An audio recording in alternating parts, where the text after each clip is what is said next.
Welcome to our pod. And by that, I mean on Wednesdays we read. I'm Hannah. I'm Laura. And we are usually two best friends who do a deep dive into a new book series, one book at a time. But right now is our February standalone month. So we're three best friends. Just kidding. No, we're still every time you say usually we're two best friends, I want to like we jump have in guest and be like, hosts. we're three. Well, we usually have guest hosts, but we can count the rat in Hannah's apartment as the third guest host, who should definitely be evicted by next week, hopefully by tomorrow, really. That doesn't count. Hannah had a pipe burst in her Chicago apartment, and we believe a rat got in because a rat got in. And now we had to get we believe a rat got in because a rat got in. My roommate had questions, but I pointed out her lot. She was like, it might be mice. And I was like, nope, that's definitely a rat. So Hannah grew up on a farm where she had many mice live in her house. And I was like, guys, something pushed a cinnamon roll that it had pushed off a shelf across the room. And my roommate was like, maybe it's mice. And I was like, listen, I lived in a farmhouse for many, many years. I've never seen a mice have that feat of strength. We're not dealing with mice. Yeah, I pointed out too, mice don't usually cooperate in teamwork situations where they're like, 1, 2, 3, move the cinnamon roll, push everyone. My roommate thought it might have been multiple mice. And I was like, no. This, I hate to tell you, it's disgusting. And our landlord is on it, but he also just told me that I needed to count the pellets of rat poison in each tray, which has got to be one of the most asinine things I've ever heard someone tell me to do. But we're not talking about the ordeals of Hannah's apartment right now. We are discussing Light from Uncommon Stars by Ryka Aoki. We are finishing up the plot today, and we're going to have a lot of fun doing that. Before we get into it, Laura, what are you reading, watching, and or enjoying? So I'm still reading She Who Became the Sun by Shelley Parker Chan. Same. And you should tune in 2 weeks when we cover that on the pod with Ben from Literature and LoFi, and make sure you pick up a copy and read it before then. Hannah, how far are you in that book, though? I have 80 pages, or no, I have 70 pages left. 70 pages left? Okay. I don't know if it's just me, but I'm in the middle of it. I'm almost 50%. And the first 25% of the book, I was super into it. Now I feel like it's a little bit slower for me. But I don't know if that was just me. I had the reverse problem because you know how I am when lots of characters are introduced at a juncture. Yes.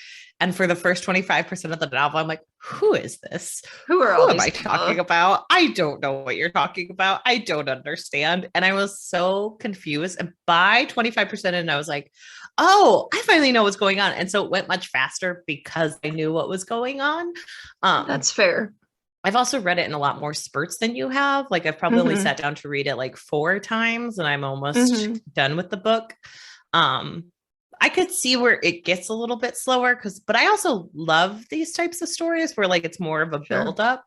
I think it's going to be 4 stars for me. I'm probably going to finish tonight, and it loses a star because I think sometimes it's, as someone who is very distracted, sometimes I'm confused on how the logistics and the politics work in it. Yes. Yes. Okay. I'm glad I'm not the only one. I kept being like, wait, this is a prince. Why is he answering to someone? And I was like, oh, I guess this is just how this political structure works. And I also wish lots of fantasy books. I understand this is not as long as some fantasy books. I thought it could have dealt well with a glossary so I could look back at certain characters. Because honestly, I wish that more books had glossaries and name pronunciations for, that's a ton of work for the author, but I would appreciate it for more books. Right. And I understand part of it might be this is set in an Asian dynasty. It's supposed to be a little bit more if I understood that more, maybe I would understand the precepts a little bit more, but I am very confused. So it may be my own ignorance, but I was I wish I had a glossary so I could learn about what is a prince in this sphere and this sphere, what exactly is going on. So I'm glad you're a little confused. Yeah, I am also slightly confused, and I didn't know how to feel when I was looking at some of the reviews online because people were comparing it to another book which I have read, and I was like, but I didn't feel that confused. this other book. What's the other book it compares it to?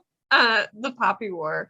And I was like, I didn't feel that confused in that one. So okay. Yeah. But all right. Yeah. I don't know. I feel like I'm just a little confused by like how the precepts and like the politicking works in this. Yeah. I'm excited to talk about it. I really like the book. I'm just a little confused. Maybe Ben will help. Yeah. I don't know. But I just think it's getting a little slow for me right in the middle right now. I get it. Well, and it feels like it's almost, I would say like this is akin to almost high fantasy kind of in some of its ways. And sometimes high fantasy is just a little bit difficult. So I will say I really like the author's writing though. I think that she writes really, really well. I think she writes really well. I think I love all of the characters pretty like there's one character who I'm like, oh God, this guy again. But like everyone else, I'm like, yeah, I really like I think she does dynamic characters really well. And like the story is very interesting. But sometimes more of that to come, I guess. Yeah, more of that to come. So yeah, you're reading that. And what are you watching lately? So I just discovered Superstore on Hulu. They suggested it to me. And so I've been watching a lot of that. And I really like it. It's very funny. If you like workplace comedies, it's a good one. And I just really think some of the jokes are very good, and I like the very cast funny and everything. So yeah, I think it's one of those that's maybe not super in your face, like other shows are. But sometimes it's a show I do get sick of if I'm like binging it. It's not one I can like watch constantly over and over again, like some. But when I watched it, I enjoyed it. I did not watch the last season. I watched the final episode. At the end of season 3 already. So oh wow. Well, you're having no problem binging. Yeah, I've been binging it pretty easily. But yeah, I really like it. I've been watching it with my husband too, and he comes in and out. And it's one of those shows you don't really have to watch every single episode to kind of understand what's going on with the characters. So far, at least. There hasn't been like too much that I can't just be like, oh, such and such happened, and he's caught up. But I find it really funny how I realized something about my husband, that when we watch shows together, comedy shows, that he gets very annoyed with the main character type who tries to make everything about them. Like he's very annoyed with Amy in this show. And really? Yeah. I love Amy in the show. I like her too. And he also gets annoyed with like Jeff and Community. And I liked Jeff and Community too. But like he doesn't like that type of character. Like he always picks that person out and is like, oh, they're so annoying. They make everything about them. And it's like, well, that's the show. They're the main character. They make it about them. They're a flawed character and they bring it back to themselves. It's so I just find it so funny. Sees that in Amy, because like Amy's not the person I get that flavor from. Jonah is in the series. Like, I think Jonah, though, it's more of like a joke almost, that he's trying to like tell all these stories and make himself kind of an inflated personality. And Amy, it's more subtle. Yeah, that's fair. Because usually with Amy, Amy runs into it all the time, but Amy also like feels like the only straight man in there. So most of the time I just kind of feel bad for her when she like runs into stuff. Like my husband really likes the character of Garrett, and he has said multiple times, he's the only normal one on this show. He's the only normal one on this show. And like, I get it, because it's like, he's the one that kind of keeps everybody grounded, and he doesn't want to be getting involved in things, where I think Amy feels more drawn to get involved in things than Garrett does. And so I think maybe that is why he's more like, she's bringing everything back around to her. I mean, so fair. That's I get it, but I also I like Amy as a character. I like all those characters, really. It's a really good cast. Dina is my favorite. I mean, she's so funny. Amazing. I love her. And like every year when she dresses up as the cop and everyone's like super distracted. She uses that every single year, the same costume when she's a surrogate, like every single year. She's so I also just love Shateo so much. Oh my God. Yeah. Them starting a business together. And Garrett being like, guys, we're witnessing history. Oh, it's just I love great. Cheyenne and like her awful husband. Bo. Like, yes. Yeah, Bo. Oh god. I just really like the show. interaction between Cheyenne and Mateo. I think that the Chateo thing is very funny. So how do you feel about Sandra? Actually, I like Sandra. I know, I feel so bad for her all the time. I feel bad for her, like when they had to go out for that ladies' lunch that Gina planned to like make Amy feel better about her marriage. And Sandra like went on this tangent about her and her fake relationship with Jeff. They all got so quiet. And then they decided that they would rather talk about penises than have to listen to Sandra go on about this relationship. So funny. She's like a master at making up lies. I know. And it cracks me up how throughout the series, like she'll say something or do something, and they kind of question, like, is this just her trying to get attention? And they're like, oh, it obviously is. She made up a fake relationship with Jeff. So. Oh my goodness. I love that so much. In future seasons, like there's so much stuff with Jeff that's just very funny. I can't wait to hear your thoughts when you get through it. Jeff is just a hot mess. Him and Target and just walks around wearing a red shirt. Red shirt. It doesn't work for Target. Oh, it's so great. I once had a tweet that was retweeted by the guy who plays Marcus. Oh, where I was like, I have been watching Jon Barinholtz. Yeah, I've been watching Superstore, and I kept wondering, why does the guy who looks like Marcus look so much like what's his face from the Mindy Project? And then I realized it was his brother. I was like, I felt so stupid. And like, honestly, you guys, the passion with which I was watching it, I was like, how do these two men exist? I was so confused for so long. And it never crossed my mind that they might just be related. Their acting is very similar too. Right, I know, but like, how did I not think to like look it up? I don't know. I didn't think of that. And then he saw the tweet and he retweeted it. So. That's awesome. I know. Oh, guys. Okay. Well, Hannah, what have you been reading and watching? I recently finished the short story book Reclaim the Stars. Okay.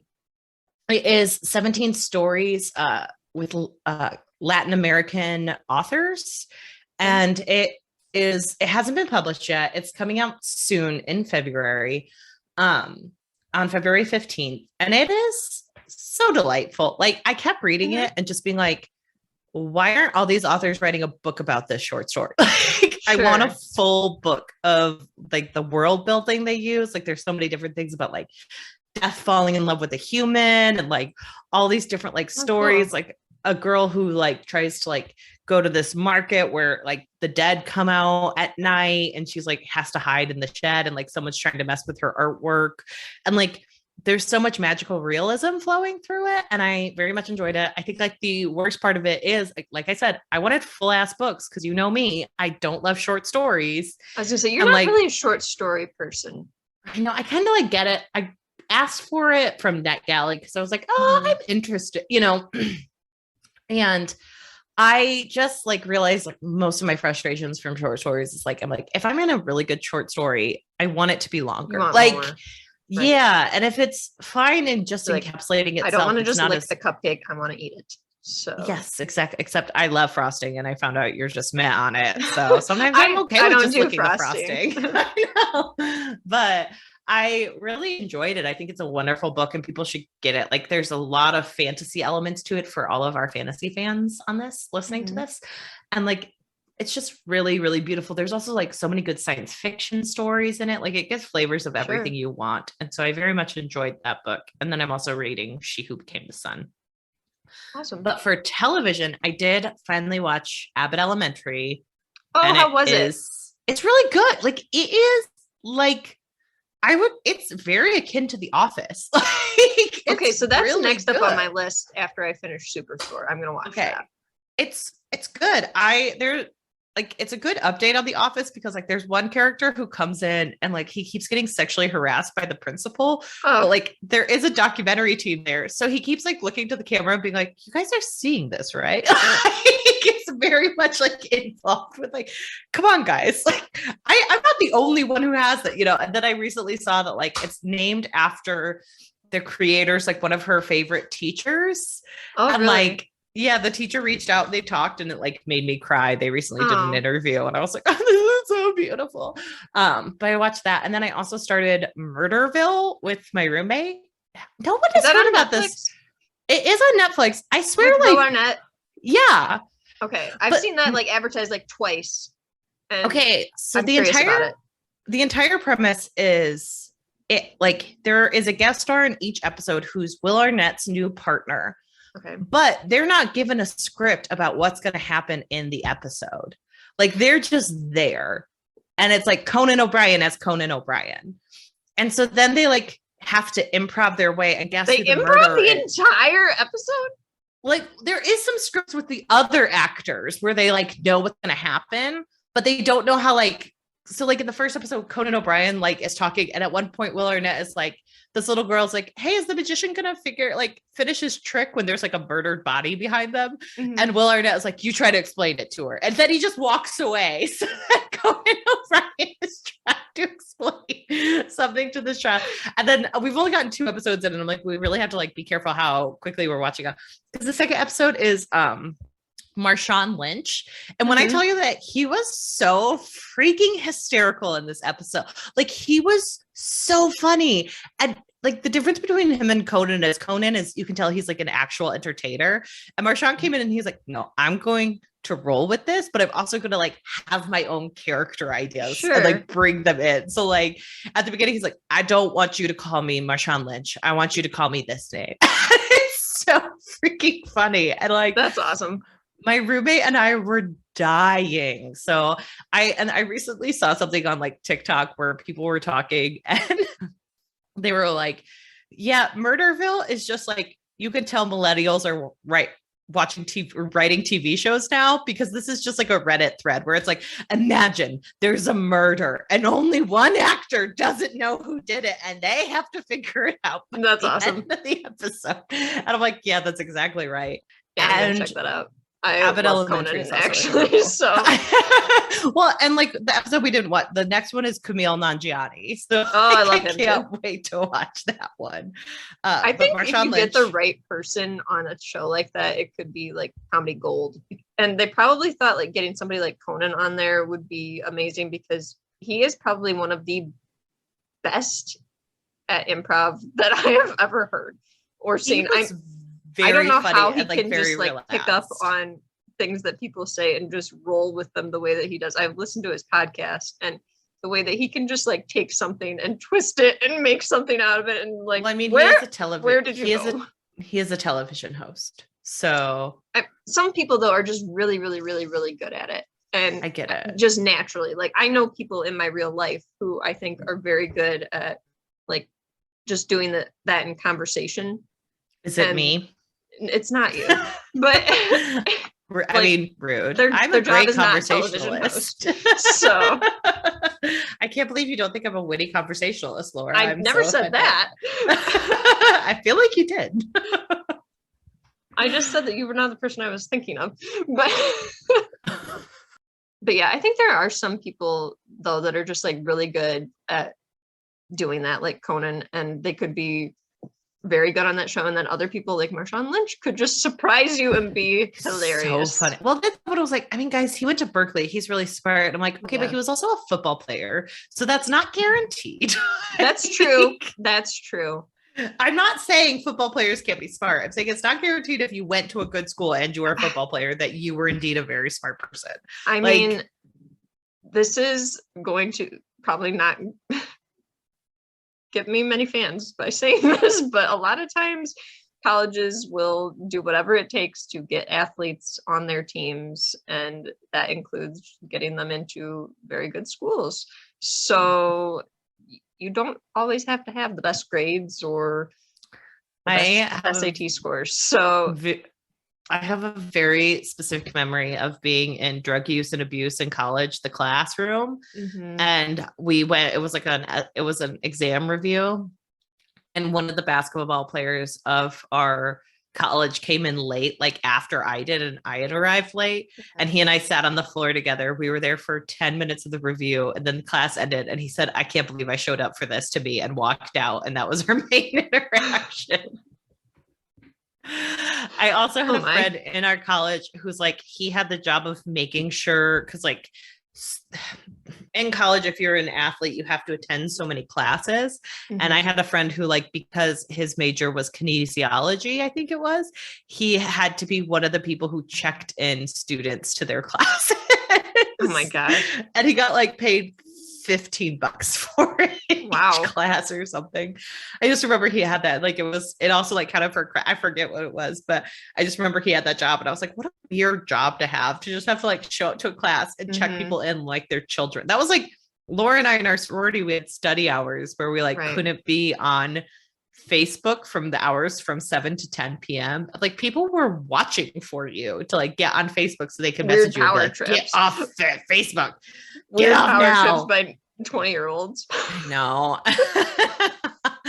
And I used to skip them all the time. And they were like, oh, we knew you were skipping them. And I was like, well, then why did you care so much?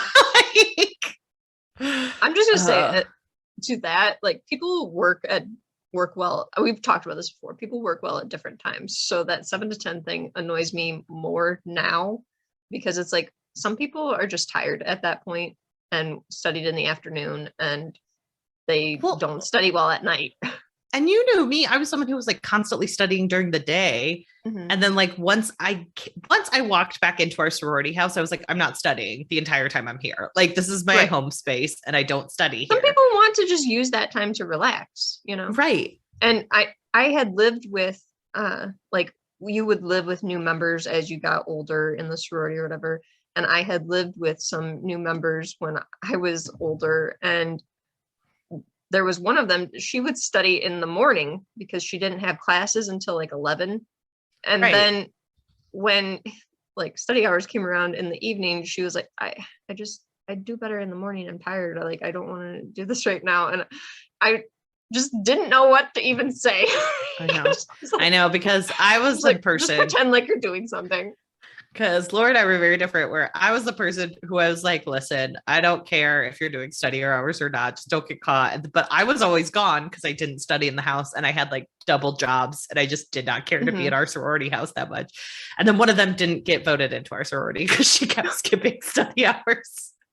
So Laura at least had the sense to be like, at least hide it. Because Hannah was just like, if you get caught, that's on you. I don't know what to tell you. You're an adult. The only problem I had one time was, you would switch new members like at the half point of the semester, which was extremely frustrating to have to move all the time. God. That was the dumbest thing ever. All the moving, the constant moving was just too much. But the second group of new members I had, they often were in the room studying from 7 to 10. And so I would always be there too. And I had a TV show that I always liked to watch. And I can't even remember what show it was actually at this point. But I remember it was during the week, during study hours, or maybe it was on Sundays during study hours. I can't remember, but it was during study hours, and they were not supposed to have the TV on in the room at all. Like, nobody was supposed to have it on. And I got yelled at by somebody on a power trip for having the TV on during study hours. And it made me so mad, because they were actually studying and they were not watching TV. I was watching TV. I didn't have to do study hours anymore. And I honestly got in trouble for disrupting their study hours. It made me so mad. Oh. I forgot I lived with other new members until you brought that up. But then I was like, who did I live with? And I was like, oh, I remember. And I was like, oh, my second semester, first years were so much better than my first at being behaved and being secret about it. Because guys, I was like someone who people, I don't know. I guess I just didn't care if I broke rules. Because I also remember like when we had study hours, like my sorority class got in trouble all the time. So we had to like do them in the dining room together. And I would just sit against a back wall and like pretend I was listening to music, but really just watch Hulu. like in front of people who were like watching over us. And like, as long as you had a Word document out that you were pretending to type about, it didn't matter. Like if you were just sitting there watching TV, yes, you were going to get caught. Right. But if you didn't, I don't know. My sister also once yelled at someone in that house. So it was an interesting time. This is Laura and I going down memory lane. Our lives that I would just like to not relive. Never relive again. I know someone like popped up on my Instagram today and I was like, oh my God, they still hang out. I know. I saw that too. And I was like, no. I like that we both know exactly what we're talking about. Oh, yeah. I was bothered. And then my second thought was literally, Hannah, you run a podcast with someone from that sorority. Like I was being so judgy. I'm like, oh, I was God, say, I have 3 friends and they're all from that sorority. So I have no room to talk, but I had other friends in the sorority, which also led to like distrust, because like it was a sorority where everyone was friends with each other. And I had friends outside the sorority and they always acted like I chose to like spit in their eye. It was like just because I had outside friends. How dare you? And one of them always came to our events and people got mad about it. And I was like, she comes to more events than anyone else. Shut up. Like, why would you be mad about that? You're punishing people for not going to events. Right. Like, they're like, she sometimes reflects poorly on our house. And I'm like not showing up to events does? Like, just be like, she's not our house. She's not our house and she's here and she's actually friendly to the people we have to meet outside the sorority. Right. So let me just say the Greek system is very, very problematic. So problematic. I now see like posts from our sorority and I'm like, I think maybe we shouldn't have people there. I know. I have many thoughts about it and I just don't know how to compile them. I will say you were my best friend. I have pleasant experiences there, and I also have regrettable and bad experiences there. So I think it's kind of like it's kind of like anything that has issues to it. Like, because I say the same thing about law school, where I'm like, listen, law school has its positives and it has its negatives. Keep your head out of the negative stuff and like walk away from it. And I think that's what you and I tried to do at the sorority, where we were like, listen, I'm going to take the good and just leave the rest at the door and walk away as fast as I think it's also just like such a time in your life where you're like, for most kids at least, because you're still kids when you're in college, right? You're just at such a inflection point in your life where everything is changing. Literally, like for me, I know it was like a time where I was like, oh, I'm not living with my mom and dad anymore. And I have these responsibilities and I have to do these things myself. Like nobody's going to remind me to do this or that or whatever. So it's just a big, not only culture shock for a lot of people, but just, I think inflection point is a good way to put it. Yeah. And I think so it's hard for teens to deal with that. And luckily you keep growing, which is the whole point. Right. You and I are definitely not who we were when we first met each other. No. And our relationship has changed. Also, thank the Lord. Right. We've grown in our friendship and as individuals. And right. that is a healthy thing to do. So yeah, I think that's just a good lesson. Also remember that, like we were talking about in weeks past, teenagers are teenagers and let them be. Like, don't judge them and hope they're as smart as your 30-year-old self. Because boy, does that get messy. Yeah, I don't think that, like, well, I know looking back at 19-year-old me as an almost 30-year-old, I was like, really, what were you thinking? Like, I read some of my Facebook posts and I'm like, what an idiot. Oh, don't go down that dark hole. I used to use it like I was using Twitter when it originally came out, where I'm like, going to work, then study hours, then country night. And it's like, no one needed that much information about my whereabouts. I was going to say, why did we all do that kind of stuff? Like posts like that. I think it's because like, when you're in college, you're always worried that like someone wants to like, you're missing out. So you like Sure. want to know, let people know like I'm available tonight. And like the surest fire way is to send out a message to the inner space of what you're doing and when. So I haven't been on Facebook now for almost a year. I had to get off of that dark place, but I know that I had like some friends that they are my age, but they still make those kind of posts where they have to update people on like what they're doing all the time. And they like want the reaction from people though, because they'll post things like, gonna take a shower, then I'm thinking about going bowling. Anyone in?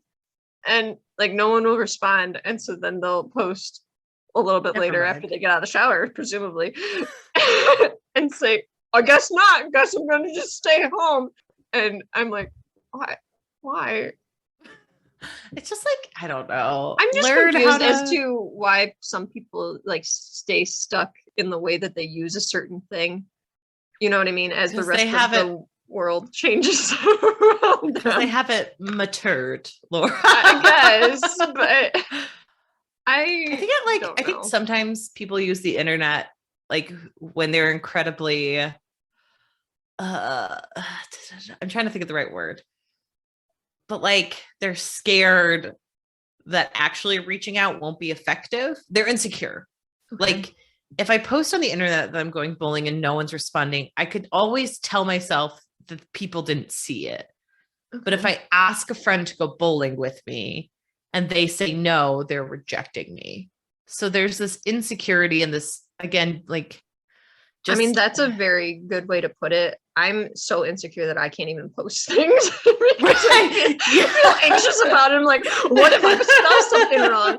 So we're like, my insecurity, yes, obviously I hate being lonely. I'm very, very single. I make that joke all the time. But like, I also remember that like a lot of people are also sitting on the other end of the line, not reaching out. And so reaching out, it also doesn't mean that fair. They can't be available. Like there are times when I've texted friends and they're like, I can't do anything. I'm crazy busy right now. And then you have to remind yourself, this isn't about me. They have their own life. They have things going on. Sure. Like people, but oftentimes when I reach out to people and I'm like, hey, I'd like to do this. Most people are very receptive to that because as adults, we are all lonely creatures who don't see each other like when we lived in a sorority together.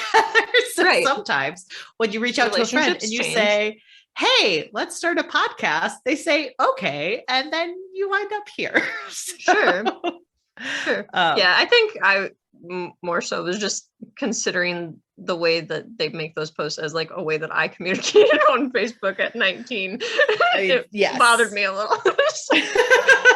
There definitely hasn't been much growth in internal assessment upon them. There hasn't been some internal growth in the insecurities of yesteryear, I guess. That's the best. That's very fair. You worded it much more nicely than I did.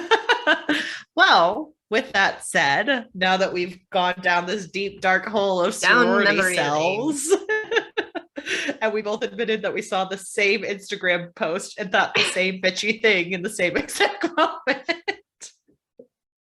Yeah, let's talk about Life from Uncommon Stars. So last week we left off at the end of July, and you know, kind of Shizuka has decided that she's not going to go through with everything. She's just going to let everything take its place as we go through. And we smash cut into August, and we're back in Marcus's POV pretty much. And he hears that the bully that was like in and bothering him and calling him names is there. And he's calling Lan a slur for a gay woman. And he goes out to attack him. So Shirley stops him and she's like, you can't do this. Mama be so mad at you. And then Marcus becomes frustrated and he tries to contact their timeline through Shirley, but Shirley's like, I can't let you do that. And he's like, oh, so Mom has told you can't do that. So then he's like really frustrated. He's trying to figure out a way to contact them himself when his little sister, Wendy, sweet little smart, naive girl that she is, we find out that she's noticed he's been trying to figure out how to communicate with this timeline and that he isn't smart enough to figure out the, like, how to do the coordinates and input them and the logistics of it. But she says she has figured it out, and she tells him, and she's like, should we take it to the captain? It seems like you're doing this for her. And Marcus uses some subterfuge, and he's like, don't tell her just yet. We'll surprise her. And then he takes it and he implements the coordinates that she gave him. And then he is angry. He puts on his uniform and he leaves, even after Shirley tries to stop him by like shutting down the entire donut shop and like freezing everyone. And Marcus goes after the bully and the pretty girlfriend who he had a crush on, and he kills them both. That caught me by a huge surprise. Like, I did not expect that. I was like, oh, wow. I did not expect Marcus to go that big off the handle. Like, I expected him to be kind of someone in the book who like had a very big mainstay, and he just was not that person. Yeah. So I was shocked, honestly, by that. But like, he does this, and while he is doing this, like chasing him down in a car and everything, Shirley contacts Lan while she's with Shizuka, and they send her after Marcus, and they wipe everyone's memory, and Lan wipes away any evidence that a murder just took place for her son. And she notes that people will think that these two people just disappeared. And then she puts Marcus into a stasis. And she goes back and she finds out that Wendy actually messed up the calculations. And Lan is like, this is good, but this was something I did like 50 years ago. Here's what you actually need to do. And you have that moment where Wendy is like, oh my God, my mom is smarter than me. We all have that moment at some point. I know. And it's shocking for us all, Wendy. Oh, she actually was a capable person before all of the events of this book took place, and I was here. And Lan shows her that she messed up her calculations, and the error showed an alternate timeline where the Imperial Army was decimated, and like their planet is like no longer there pretty much. But in this timeline, it is still standing. But Marcus, thinking that his entire, system was destroyed, kind of went off the handle. And so she grounds Wendy from using the computer in the most like alien way. I'm like, no computers for you. And Lan says that she wants to send Marcus back to their home planet because that's what he wants, even with the Empire collapsing around them. And she tells Shirley that she's going to duplicate her program and clone her and send one of the Shirleys back with Marcus because it's the most energy efficient way. And Shirley, who is a program who shouldn't be able to do this, tells her mother no. And she runs away all of a sudden. And we find out she ran away to Shizuka's house. We cut on over to Lucy, who is working on Shizuka's violin. And she has a memory where she saw her grandpa working on a violin late at night. And when she caught him, he slapped her. And you kind of find out in the sudden like shift that this family is well known for working on cursed violins for generations and generations. And it's their legacy. And that's what she was seeing. And her grandpa didn't want her to be a part of that. When suddenly a man walks in who looks like a toad. And as we know, when a toad enters the scene, it is Treman. And he introduces himself and he says that they will be working together. Except I added that laugh. Lan. No, that was definitely in the book. I know, right? Oh my. Lan goes on over to Shizuka's to get Shirley. Shizuka's like, Lan, you and I are gonna go out and get some tea. And Shirley almost destroys herself while she's with Katrina since she thinks her data must be wrong since she disobeyed a direct order. Katrina kind of uses like she unwittingly uses like the only words that would get Shirley to stop. It's pretty much just like, stop, don't do that. And she's like, oh, she said the magic words. I wonder if she knows. And it's like, she doesn't, Shirley. Just a coincidence. But to kind of like get her to not kill herself, Katrina plays for Shirley, and Shirley cries because the music gives her beautiful memories. And she also thinks she shouldn't be able to do this. We cut on over to Shizuka talking to Lan about how Shirley loves Lan, and to Shirley, Lan is her mother. And Lan is like, that's not the real Shirley. Shirley is a mind map of her stillborn child. Which this was also like, I was like, this is very dark. This is so dark and such a like, Lan is saying it like it's not one of the weirdest things I've ever heard someone do with like a child who could not be born, and or still just, at the end like, of it, a tragic way to keep the memory of that child alive. I was, but it's also really strange because Lan is like, but she's not real. That's not the real Shirley. And I'm like, usually if you make a mind map of what your child should have been, I feel like there's a detachment with it because it was a stillborn child, and also an attachment to this child as well. It's hard to explain. I know. I just don't understand quite where like her removal from Shirley comes from when it's such a personal thing she did. It seems to me like complicated and at the same time poetic. Like I was surprised by this, but at the same time I was like, this is very dark and complicated and strange, but also it makes me very sad, and I get it. It did make me very sad. So yeah, I thought that it was okay. I mean, yeah. I get it. I think I was just confused by like the lack of empathy for the program. You know, like if it came from such a personal piece of land that she didn't have any sorrow at the thought of. I think it's one of those things where you detach yourself from that situation because you don't want to feel. That's fair. Something. Does that make more sense? That does make more sense. Yeah. So, but you still have those feelings in the back of your mind and those dreams, so you impart them. I guess that's maybe more how I took it. I like that. I like that reading. And that's why I kind of found it like kind of pretty at the same time as being very dark. I mean, I think it's very dark and very pretty that she did this. I was just shocked at Lan's like almost denial of her own emotions. Yeah, which I get it. Shizuka does point out, because she was like, okay, if Shirley is not a child and if she is this computer program, why haven't you duplicated her hundreds and hundreds of times? Because she matters. And like, exactly, she's special. You're allowing your own like thing to shift, and you're not thinking of what this computer program has become. Like, she's denied a direct order. She loves you. She's the only one who calls you mom. At all times. And she kind of convinces her like, this is a child, or at least this is like, and starting over at this juncture would be impossible because Shirley has run so many things for so long. She's changed astronomically. Right. And she takes Lan back to the donut shop because like she doesn't think she's ready to go to Shirley. And then Shizuka goes over to Shirley. And then one of like the most stunning conversations like in this book, she's talking to her and she's like, Lan won't try to get rid of you. And like Shirley is like, are you sure about that? And she's like, well, will they ever see me? Like, because to Shirley, this is a moment where they kind of show her that they don't think she's one of them and they don't see her as human. And Shizuka has this wonderful moment where she's like, I don't think they're ever going to see you as human, but really the most important thing is how do you see yourself? And you have to remember that.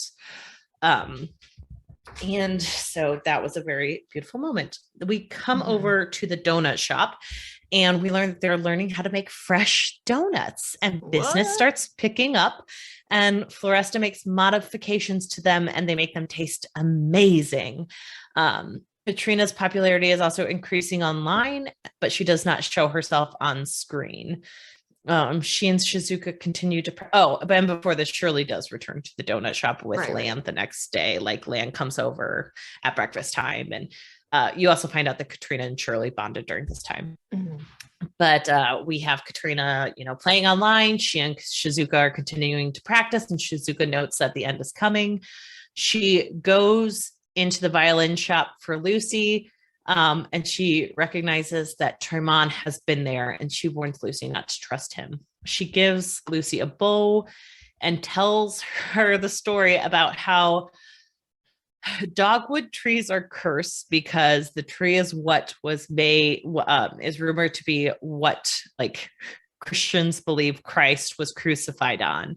And she hands her this bow, and Lucy is like, this is a dogwood bow. And Shizuka's like, I know, and just like walks out. Also during this time, Katrina's kind of coming into her own and knows that she's wearing a pair of short shorts. And it's really cute because like both both Astrid and Shizuka are like, are you sure you want to be wearing those like short shorts? But it's all about like, aren't you going to be cold? And like, aren't those like really short? Right. And nothing about like, misgendering her at all. Showing it's too all much just skin. Like, yeah, it's just like a very much like a two older ladies looking at a girl wearing short shorts. Yeah. Like, shouldn't you have a little bit more on? Like me right now in February when I see people walking around in shorts in Illinois, I'm like, oh my God, I hate that. There's snow on the ground. Excuse you. But at one point, Shizuka is like, why don't you come up to my room? And Katrina realizes she's never been there, but it's an incredibly simple room. And then Katrina shows her the bow that each of the students played with to sell their souls. And then she tells Katrina the story of what happened to her. She wanted to be amazing, but her talent was only getting her so far. And then she had a horrible pain injury in her hand that stopped her from playing at all. And she felt like during that time, like any of her worth was taken away from her. Her parents stopped being impressed with her. People stopped calling her. And then Tremon offered to be her teacher and gave her the bow. And when she touched it, it ended all of her pain. She was supposed to play one evening. And once people applaud after you start playing with the bow in front of an audience, that seals the deal and your soul is sold. But she went out to play and she realized that he may have taken the pain away from her, but he couldn't give her the feeling of her music back and like how she felt when she was playing it. So she quit before the song even like really started up and no one applauded, putting her agreement into suspension. And Tremon was furious and she instead agreed to get him 7 souls. And she decided not to do so with Katrina. She lies to Katrina and she says she will find someone else instead. They're just going to let Katrina play. And she tells Astrid what's going to happen. And Astrid is incredibly sad, but agrees to take care of Katrina once Shizuka is gone. Katrina then remembers a time when she first wrote her real name and how important it was to her. She hears a song as she is about to fall asleep and is like obsessed with it because the next day she tries to recreate the song and Shizuka tells her it was made by Bartok, who was a pianist who was dying of leukemia and made the song Sonata for the Solo Violin for $500 to help with his medical costs. Shizuka gives her her own copy of Bartok to look at. And she tells her to study videos to help her be able to play because again, Shizuka is a good teacher. Shirley is at the donut shop and she finds a video out of her solar system of Shizuka playing and she brings it over to Katrina and Katrina watches it, feeling memories of her childhood instead of actually hearing the music. And it's really like the way Aoki plays with music in these scenes where she's like, Katrina's trying so hard to like really listen to the music, but it keeps like slipping away from her into memories. That's very, very effective, like you said. Yeah. And Shizuka tells Tremon she isn't sacrificing Katrina, but notes that Katrina still has a choice to make. Or Tremon notes that Katrina still has a choice. Then it is November. In November, Tremon creates a competition that allows classical music and new age music on the same stage. Convenient. To get Katrina to play. They force Shizuka's hand. Again, Shizuka's hand is just getting forced all over the place and getting her to play. Not through catering this time. Right. They just say that Katrina's going to be in it. And they know she's a transgender icon, which like changes the entire platform of Katrina posting her videos because all of a sudden it's filled with terrible death threats. And Shizuka's kind of like, okay, well, if we're going to go down, we're going to go down swinging. And she creates something for Katrina to play using like all the different, like video games and everything Katrina plays with. Lucy has fixed up a new violin that she and her son name La Maestra that they get to sell on their own from the violin he ordered on eBay. Shizuka gives Katrina the music, but Katrina says she actually wants to play Bartok. Then she starts playing and Shizuka recognizes her own style of music in it. And she's like, you've been watching me. And like Katrina shows her the video, which is pretty like heartfelt because Shizuka hasn't seen herself play in like so long. It was very nice. Lan has started obsessing with the Stargate video and she keeps doing better and better. It's like so manic how Lan is like, I started playing and now I have to keep going and going and going. I can totally relate to that. Same. Sure. And then like Shirley in one of the most heartfelt moments that I was kind of waiting for in the entire book, once we figured out like Shirley and her all powerfulness. Sure. But I love this scene. She comes in and she's like, Katrina, I've been thinking, and I could make you into a more female presenting woman. And Katrina's like, I have actually thought about this, but I would have to relearn the violin. And I like love my skills too much. And with this like competition coming up, I just can't do that. But ask me again around swimsuit season, which is so cute for her to be like, yes. I reserve the right to change my mind. But like right now, no, thank you. Lan and Shizuka go out for lunch, and Lan asks how hatred can exist in the world. Shizuka notes that people have too many sections that they live in different times, and they live one by one, and they fail to notice that they're living in one world as a person, and their hatred kind of seeps through. Lan feels more peace with the universe ending and another one beginning. Like she's kind of getting into her mind that like the ending and the end plague, there might be something after it. Right. There's something to kind of hold on to. Lan figures out through watching Shizuka play the violin, because Shirley gave her the videos, that Shizuka only has until February 15th. And she like brings it up to Shizuka and she's like, yeah, you're right. And she decides that she wants to be with her. And Shizuka will have to go to hell afterwards. And then we smash cut into February. Dun, Perfect. Dun, dun. Skip right over December so and January and happiness. There was like small little bit of happiness. Lan isn't doing okay. And again, she's playing Stargate more than ever. And then it's the night before the competition. Katrina is really nervous. And Tremon, of course he does this. He visits her and tells her that Shizuka will die if she doesn't play. And Shizuka only has until midnight, like right after the competition, to provide a soul to him. Always midnight.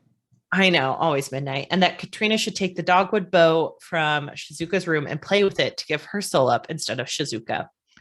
Katrina sneaks into her room and does take the dogwood bow out. And then she goes back to her room and she realizes that she doesn't know if her parents have reached out to her because she blocked their number immediately after leaving. So she unblocks it and she calls her mother. Her mother picks up and immediately dead names Katrina and is like, where are you? The whole you need to come back. I know. And then she like pretty much blames Katrina for her dad drinking since Katrina has left. And then suddenly like her voice becomes like nice and like sickly sweet. And Katrina's like, my dad's in the room, isn't he? And she notes like how dangerous he is. Right.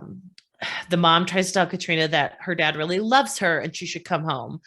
And during this time, there is a moment where Katrina like tries almost apologizes to her mom and then she stops herself because she's like, what am I supposed to apologize about? Katrina attempts to tell her mom that she loves her, but instead ends up just asking her to take care of herself. And then she hangs up and blocks the number again. She says she wished she could tell her mother who she really was, that her name was Katrina, and that she wouldn't apologize for being a woman and queer. Then she falls asleep and she doesn't realize that Shirley has sent her a message. Foreshadowing. The next day, Shizuka comes down the stairs and she's back in the red dress, baby. And Katrina has some internal thoughts about how Shizuka may try to stop her from playing with the curse bow. And how she kind of wishes that Shizuka could do that for her. But then she thinks back to how Tremon called her a selfish little girl. And she thinks that that must be true. They go to the event, but Shizuka can't be with Katrina backstage. And she's like, Tremon obviously thought this up so he could get her alone. Right. Shizuka's so much like, this is all one big trap, but I just brought her right to it. I know. These things are just, this is maybe my number one issue of this book where like, some of these things just are too convenient. Like I know. It's like, okay. That seems awful. The violin spies figured out the donut lady likes her and got her to cater the event. Yeah, exactly. That seems like, weird coincidence. I know. It's a cute book, but sometimes I'm like, okay. Sometimes the coincidences are a stretch. I know. She assures Katrina that she can do this and to make sure she eats the protein bars she packed and like warm up her fingers and everything. And then she tells Katrina next week that they will go play violins in El Molino Park. And Katrina's like, okay, can we get boba? And I'm like, you two, this is a heart-wrenching scene. If one of you dies at the end of this, guess what's going to happen? The other one's going to be heartbroken. Mm-hmm. Like, come on. And Katrina tells Shizuka she loves her, but Shizuka can't say it back. And then Katrina's backstage with everyone kind of watching her. And then the head of the competition, Mr. Zhao, comes in. She says he's like fondling various contestants and like touching them inappropriately. Bothersome.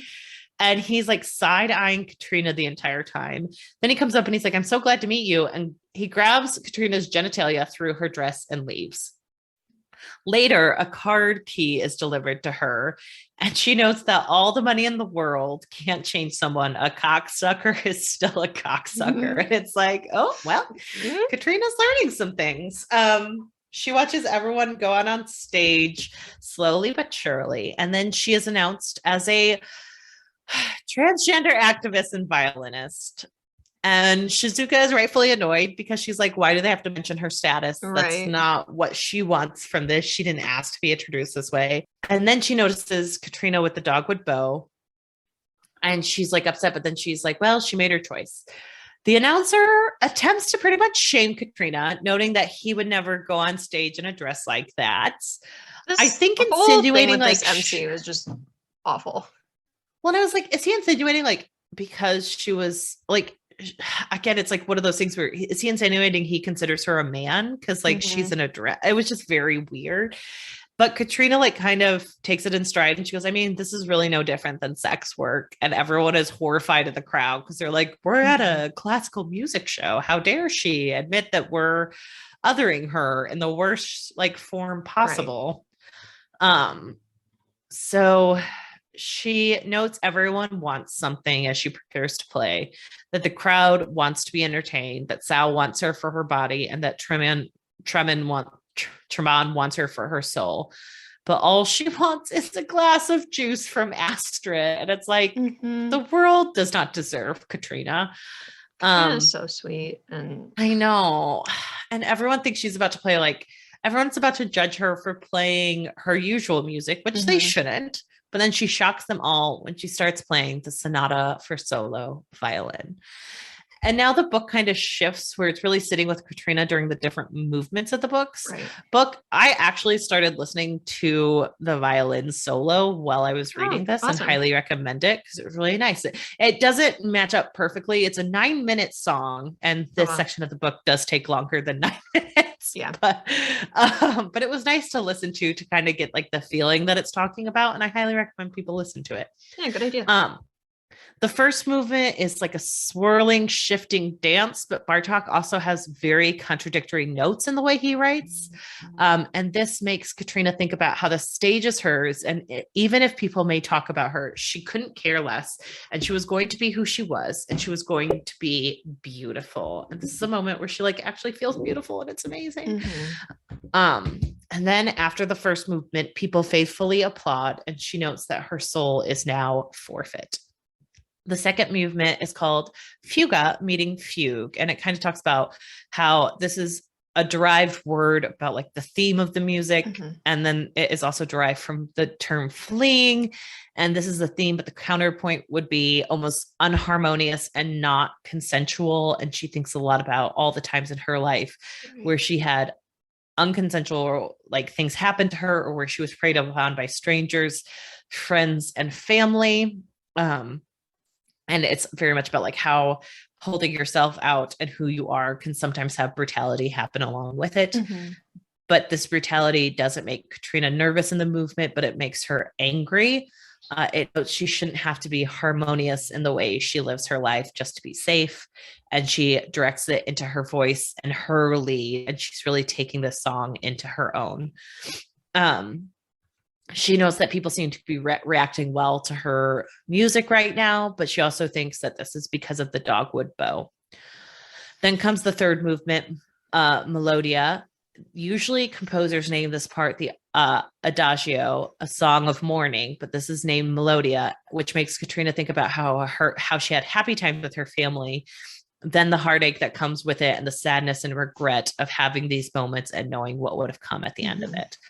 She wonders how she reacted in certain ways, and if she is in fact selfish, with how she failed to notice certain aspects of people's lives of those she loved, and like if being kind of ignorant of this makes her selfish. And it's like, no, it doesn't. You're so good. And then the fourth movement is Presto. It's very fast, and she kind of muted her violin down with a whispering so people felt it. She also questions in these moments why Bartok made this with the violin, since he is a pianist, if this was unnecessary. She notes that she was playing a song that was right, and that she would miss her life and the people she had met along the way. And for her in this moment, this is her farewell and her love played before the audience. But she notes that this night has been a lie. I thought all of that was like so beautiful, and just the reflection on how her life, or the reflection on her life and how the music was affected by her life was just amazing. I know. I like, people need to listen. Art is so expressive. Art is so expressive, and like people do need to listen to the song, because like Aoki does a spectacular job of making you feel what it is. Because like in the first movement, she's right. Like the notes are very jarring when you're hearing them. Like like the violin is such like a like melodic instrument where it's usually like so natural, but the way Bartok composes it is really like static, and like you're feeling like really jarred. And it's a very interesting and very strong piece. And I thought like the way she takes that song into Katrina is so stunning and unique, and it was really well done. This section of the book, I was like, wow, this works so effectively. Right. I was sitting in my kitchen reading this section of the book, and apparently the rat was in there with me, but he was probably feeling the music too. The violin song ends and applause lights up the stage. Shizuka comes in with Lan, and she notes that Katrina stole the bow, and she apologizes. Then Shizuka takes out the real bow. The real one. Shocker of the night, #1. Tremont comes in, and he's furious, and she knows that she fooled him because he was so invested in Katrina that he wasn't paying attention to Shizuka. And then she breaks the bow at her feet. And like it comes out in shattered voices where Katrina's like, oh my God, that was so awful. It's nothing like what I just played. And it's like, no, it's definitely not. Right. But I also love this because she breaks it at his feet, and he's like, oh my God. And she's like, calm down. Just take it to Lucia Mattia. And it's like, okay, but then why did you break it? I know. I kind of thought that she was like, what was the point of breaking it then? I know. It's just like Lucy can fix it. Everyone gather around to watch this. But she's like, Lucy will appreciate the business. So maybe she was just trying to get her business. She says that she was going to go to hell for Katrina, and she wanted to make sure of it. So she got Lan to replicate the bow. She had initially thought she could let Lucy do it, but once she had gone there and she knew she was in Tremont's pocket, she was like, nope. And then Tremont is like, well, okay, I'm coming to get you at midnight. Ooh. And then all of a sudden, like Shizuka gets really dizzy, and she like starts to look really haggard, and she's like, guys, I'm 78 years old. Like I just look like my age right now. This is what I look like. They're like, and Katrina's like, you still look so lovely. And she's like, oh, what a liar. Lan like transfers them all home. Katrina asks why Shizuka saved her, and Shizuka's like, you really don't know? And she's like, once you have a student, one day you will understand. She kind of says goodbye to Astrid. She's brought her violin. They go to the fish pond in the backyard, and she gets to watch herself perform from her videos that Shirley found. She plays not Bartok, but the arrangement she made in a single night with all the video games and everything. And it's like folded into how she feels about the people she loves. Katrina is enthralled by this, and it is pure memory for everyone around them. Tremont comes in to get Shizuka. She is given something from the Astrid hands her like a bag, and she's like, it's from the Aguilar's next door. So even in the last moments, Astrid is like, here's some fruit from the next door. You guys need fruit. It's so cute. Tremont puts in his right for her soul, and he's like, you are void of your contract, you're coming to hell with me. And he goes to shoot her with an orange flame, but suddenly she is engulfed in a bright green glow. Astrid is so sad, and she's like, I hope you're happy, Tremont, but he doesn't look triumphant. He looks unsure, happy. And then Katrina shrugs and she goes, I mean, they're all right, you really do look like a toad. I love that. Bursts into raging hellfire. Shizuka is suddenly on a cloaked ship with Lan, and they are attempting to activate the Stargate to escape. And she's like, what's going on? And like, everyone's like, oh my gosh, the Stargate, like, energy is fluctuating. We're not quite there yet. And then all of a sudden, Tremont is chasing after them. And they're like, take evasive maneuvers. And it's just like a chase scene between aliens and a hellfire demon, as one does. And all of a sudden they get through the Stargate, and Tremont watches them leave, and he can't see anything. Shizuka's on the ship with Lan, and she's trembling. She sees Lan in her true form, plum colored and all. And they're like, oh, we thought he probably couldn't reach you once we get past through the Stargate, because we were able to get your videos from space. So we figured, like, demons can only go so far. He has limits. And they're like, we had to wait until he accepted your soul, because if you defaulted before then, he could have gone after Katrina. Right. And then she's like, oh my God, Lan, were you actually listening to me? And it's like, yes, you guys had a huge fight about it. Shirley reaches out, and they note that Marcus's Matrix is with them in the ship infirmary, so they can try to get him home safely. And then Lana's like, Shirley, I gave you a little hologram nano projector so you can walk around on your own. And she's like, it uses antimatter, which is very dangerous. And Shirley's like, oh my God, Mom, I could kill everyone. And she's like, be careful. Katrina lets her know that she knew about this plan from the message from Shirley the night before. They stowed Martha and all the other violins and bows on the ship, and she even packed Shizuka her own escape bag. I know, I love that. It's so cute. And Lan tells Shizuka that she intends to find out how to end the end plague with Shizuka as they travel around. Lucy is in her violin shop. She remakes the dogwood bow, and Tremont comes in to get it, and he's like, I don't have my wallet, but I'll let you in on a little secret instead. No. And you find out that there was a lineage of people who were from an old family in Italy, I believe, who invented the modern violin. They were masters of their work, but the true genius of the family was actually the daughter, but she was always overlooked and treated badly because she was a woman. Then the Black Death came in and decimated the family. The daughter was on her deathbed, but she wished to preserve the skill of the family, and she survives.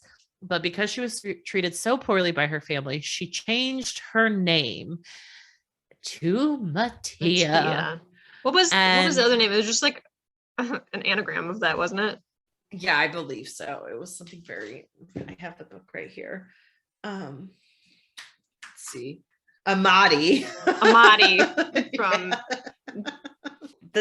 he leaves, and she's so excited to tell her son, but she forgets it instantly. It cuts over to Tremont, who knows that this is definitely not the first time he's told the family that story for like his own little gleeful pleasure. And he is going after Tomiko now to get her soul. I feel like she will be willing based on what we know about that character. Right.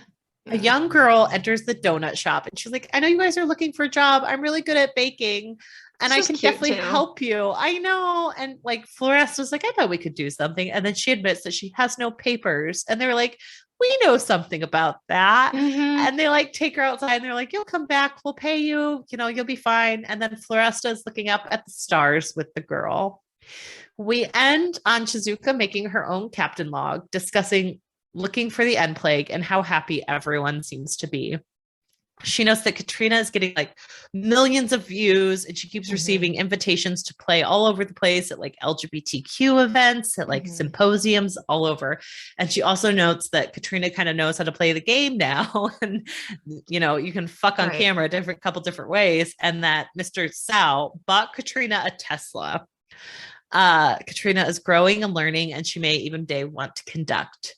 Lan and Shizuka bring out donuts and eat as they discuss what they will teach everyone about eggplant parmigiana, and they about go Olive Garden.